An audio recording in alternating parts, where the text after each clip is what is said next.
Most of us probably think of the bladder as, well, a simple storage tank, right?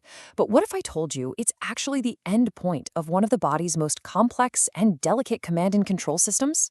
Today, we're going to dive into what happens when that system goes haywire. So let's start with a bit of a puzzle.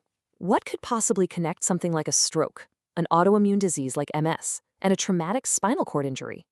On the surface, they seem totally unrelated. They affect different parts of our nervous system. But believe it or not, they can all share a common and often overlooked consequence. And the answer is they can all mess with the lines of communication in a system we rely on every single day, but hardly ever think about.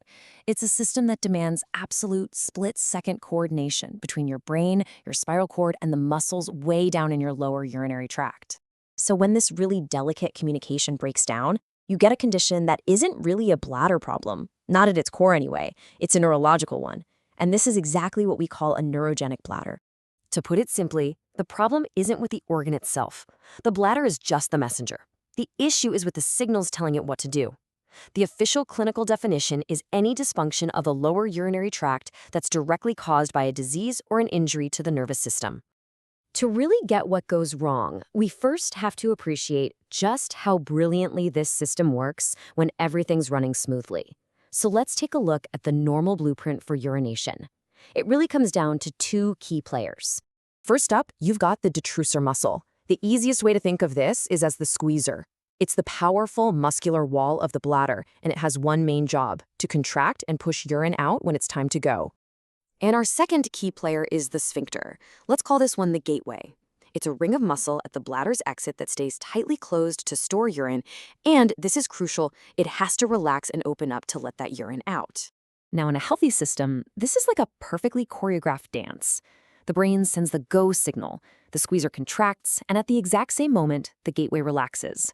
It's this incredible harmony that lets the bladder empty completely and at a low, safe pressure. It's a truly beautiful piece of biological engineering. But what happens when a neurological injury severs those communication lines? Well, that's when the whole dance just falls apart. And the list of things that can cause this is probably broader than you think. Yeah, it includes the big ones we mentioned at the start: spinal cord injury, MS, stroke, but also things like Parkinson's disease and even nerve damage from long-term diabetes or pelvic surgery. The common thread running through all of them: they all throw that perfect coordination out of whack. So the big takeaway here is this: the fundamental problem in neurogenic bladder is that the squeezer and the gateway just aren't talking to each other anymore. They're totally out of sync. And that loss of coordination, that's where all the trouble really begins. Now, this breakdown doesn't just happen in one way.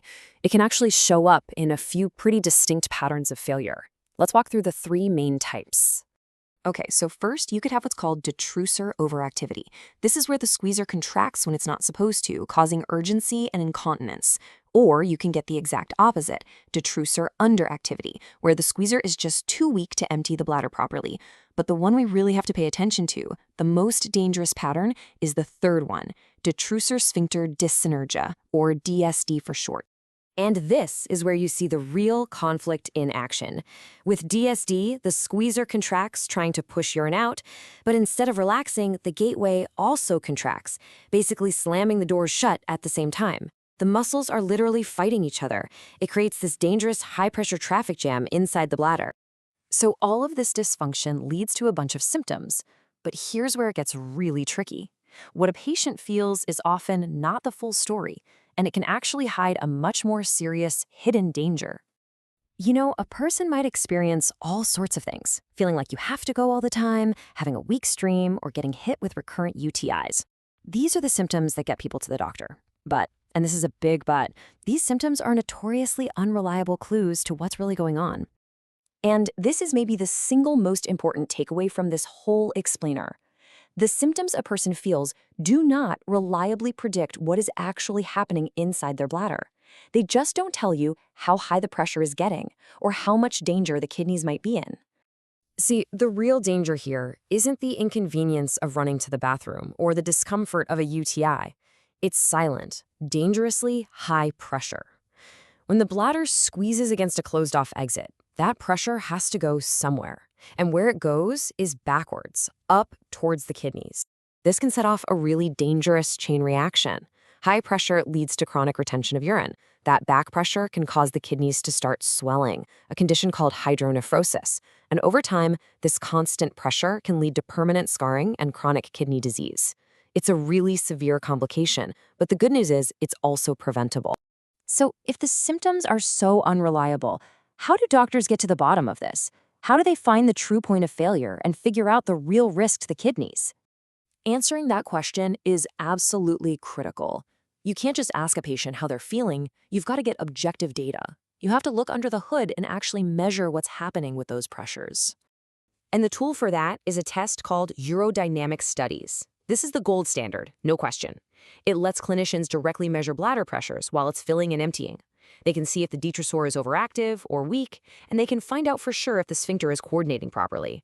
Basically, it replaces all the guesswork with hard data. And at the end of the day, that's what this is all about. The entire goal of this whole evaluation is to protect the kidneys. By understanding the specific pattern of dysfunction, doctors can tailor treatments to keep bladder pressures low and make sure the upper urinary tract stays safe. It turns a potentially dangerous condition into something manageable. It really makes you stop and think, doesn't it? So much of our body just runs on autopilot, on these incredible systems we never even have to think about.